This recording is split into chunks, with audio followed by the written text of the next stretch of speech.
възможно да се купуват кога купон, аз колкото за резултата не е редно. Не само, че не е редно, но не е възможно, тъй като част от финансирането за тази детска кухня идва от държавния бюджет. Там се прави отчет на база на брой деца с съответните егерета и няма как просто да се случи това нещо. Преминаваме към точка 3 от дневния ред, а именно докладна записка с входящ номер 1193 от 12 февруари 2014 година. Иван Антонов относно приемане на годишна програма за развитие на читалищната дейност за 2014 година.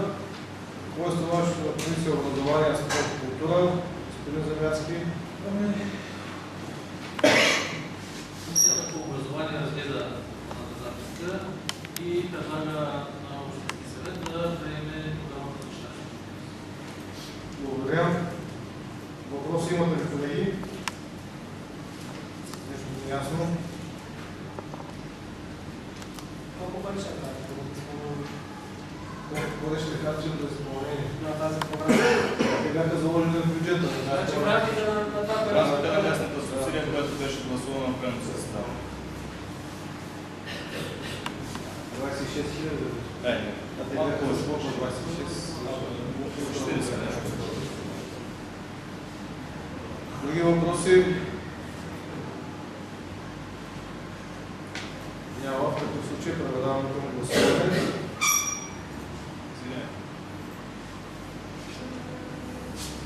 Господин Срекин беше тук, можеше да дадете въпроси към него. Беше нещо неясно, но вече гласува.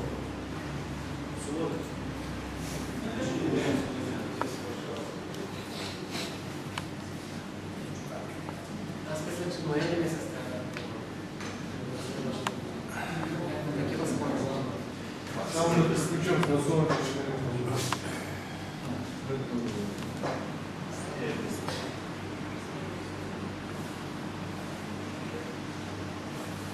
Господин Петков.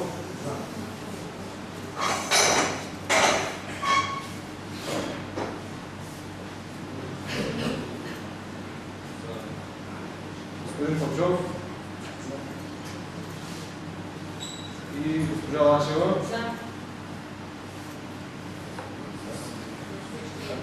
22 са за, 0 против и 0 въздържал се. Предложението се приема.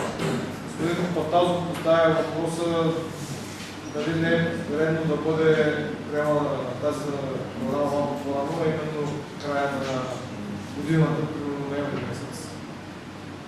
Но въпросът е дали могат да бъдат от тогава готови нещата с по-новото.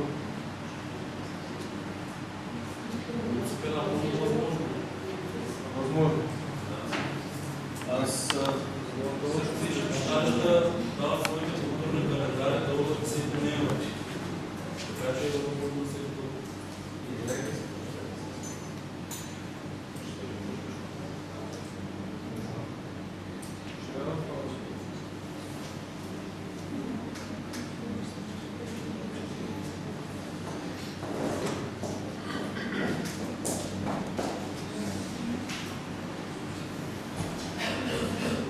Добре, колеги, преминаваме към точка 4 от дневния ред.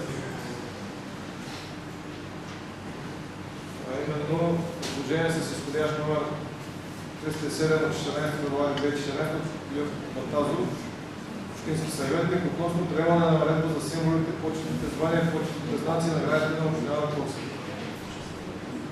Предварително се извинявам за това, че не е качен файла на системата, не знам по какви причини, не е конспирация господин Батазов, нищо лично. Не знам защо така се е случило, но предполагам всички съветници са изчели тази наредба.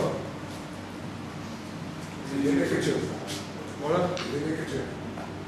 Себето на системата, аз не виждам. Общата го имаш. Общата го имаме, да. Въпросът е, че в момента не може да го отворим. Колеги, имате думата за въпроси, предложения, коментари относно тази точка.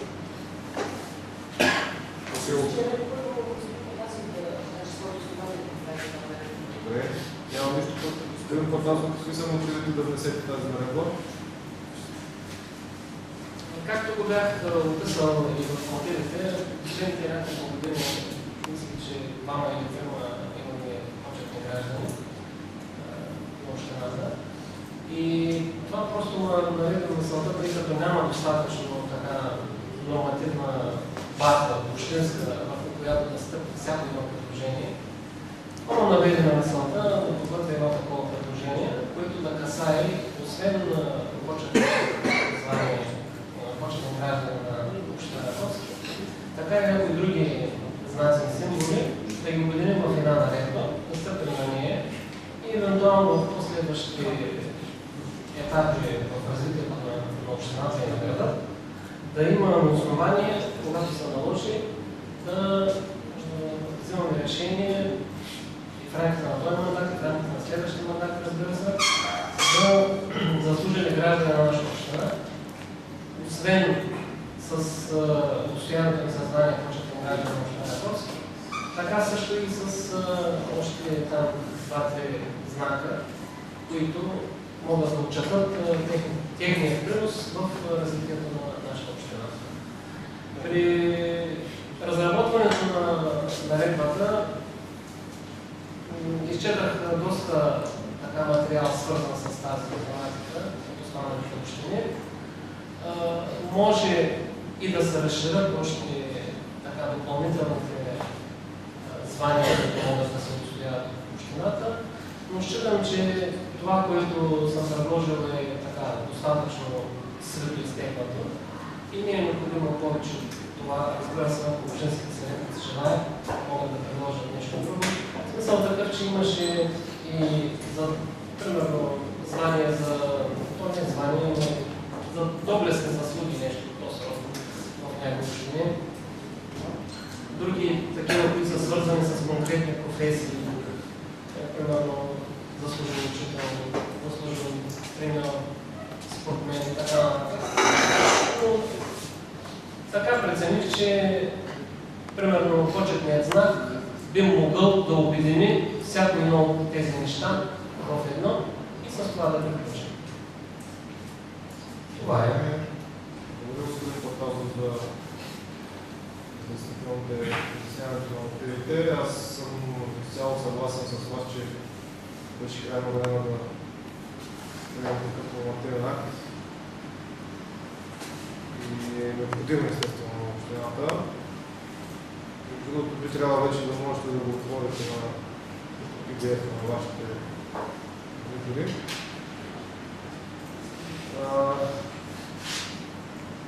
Наистина изчерпателна наредба, добра е в текст, но въпреки това господин Мазунов имаше някаква забележка, искам да чуя вашето мнение, господин Мазунов. Значи, първо искам да поздравя колегата Патазов, защото крайно време беше да се направи нещо подобно. Поздравявам го за това, че отделил време за подготвянето на такава наредба. Единственото, което така ме притеснява, може би едно от най-основните неща, които ме притесняват, това е рестрикцията в наредбата да бъде присъждано само веднъж в годината звание почетен гражданин на град Раковски. Далеч съм мисълта, че наляво и дясно ще раздаваме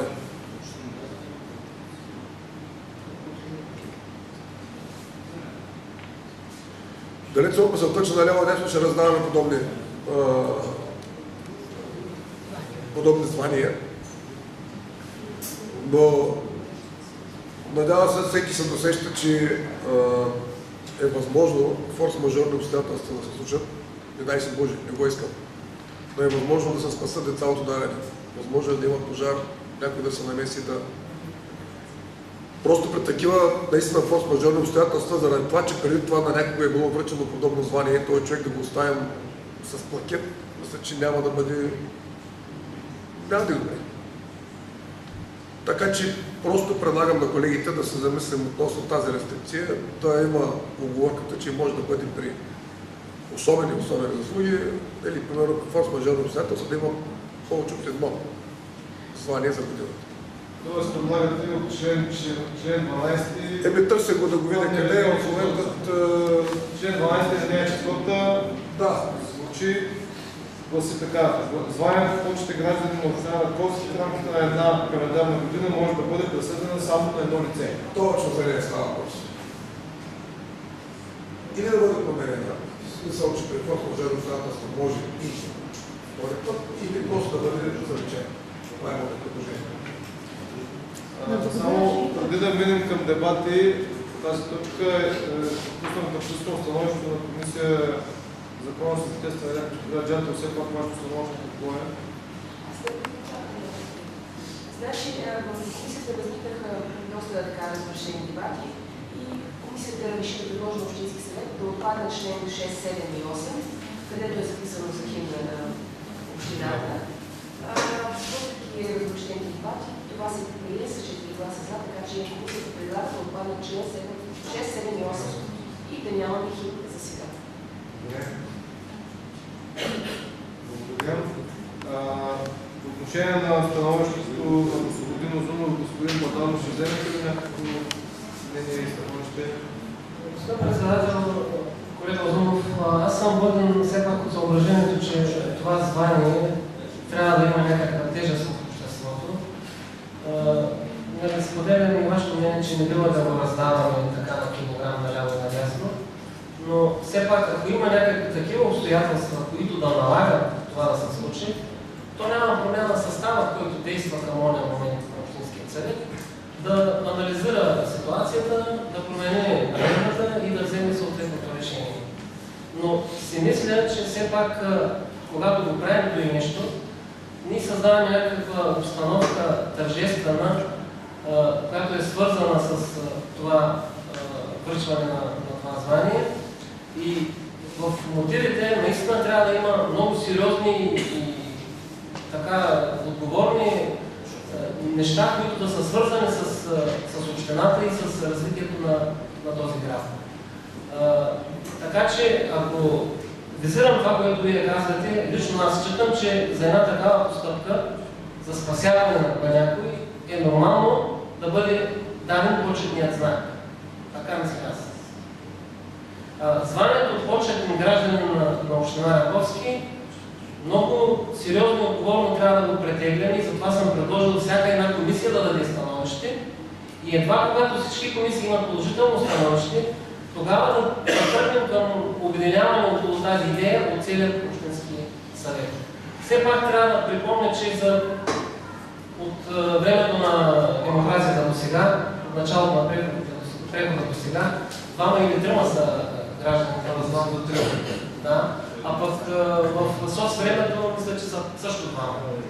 Така че за едно 50 години да имаме 5-6 човека, които да са почетни граждани на този град или община. Това беше също нещо, което много се колебае как да го направя, тъй като имаше различни варианти, но в крайна сметка се спряхме това да бъде от името на общината. Господин Озунов, реплика?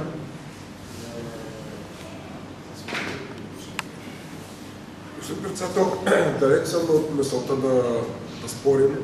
Аз изложих просто своите виждания, защото не искам да омалважа никого, но си мисля, че един човек, който е бил 50 години музикант и го наградим с това, че е бил стане почетен гражданин на града, няма нищо лошо. Това, че е бил учител 50 години и някакъв юбилей да го направи почетен гражданин на града, защото е учил 2-3 поколения в този град, също няма нищо лошо, но това спаси човешки живот е още по-голямо. Да не кажа, че могат да бъдат животите и повече. Така че мисля, че вместо да се променя тогава наредбата, просто може да се сложи една при форс-мажорни обстоятелства. От там нататък вече Общинския съвет няма да бъде ние. Сигурно ще бъде, това ще бъде форс-мажор, не всеки знае какво означава. Това, че е направил току-то, не губи давност, дали ще го направим при януари следващата. Всякъде се прави 50. Ама добре, следващата година пък имаме юбиляр, който на 75 години е бил учител. На 75 години навършва е бил учител. И искаме да го уважим него. Примерно. Това се поправим. Ще трябва да... Ще спорим, че